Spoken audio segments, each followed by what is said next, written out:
For a Houston, Texas resident, a routine trip to the ATM at 9:30 p.m. turned into a night of terror that permanently changed his life. What began as an armed robbery ended with a responsive shootout, and now, Tony Earls stands trial for manslaughter in a case that has gripped the city, reigniting debates about self-defense and accountability. According to the video released by authorities, Tony Earls had just pulled up to a Chase Bank ATM with his wife on the driver's side when a masked man approached from behind, pointing a gun as he demanded the cash. The robbery lasted just seconds, as the Earls family can be seen on camera through the windshield, holding their hands up in submission to the robbery suspect.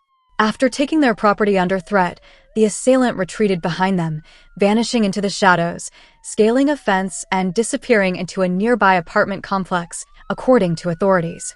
But the victim of the robbery, Tony Earls, was shaken and armed to defend his family, and in the heat of the moment, wasn't ready to let it go.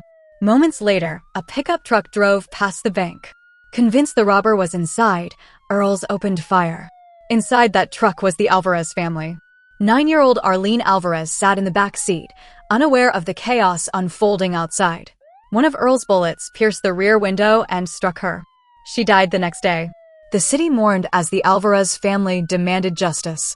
A grand jury initially declined to indict Earls, citing lack of intent, and the case went cold until new forensic analysis linked Earl's gun to the fatal bullet.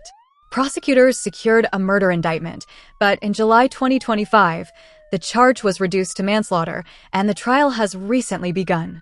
Defense attorneys say he was a victim, traumatized, reacting in fear as he tried to protect his wife. The robber who triggered the tragedy remains unidentified by the police department. Surveillance footage shows him scaling a fence, but no arrest has been made. As the trial unfolds, Houston watches. It's a story of fear, misjudgment, and irreversible loss. And it leaves one haunting question: when does self-defense cross the line into careless recklessness?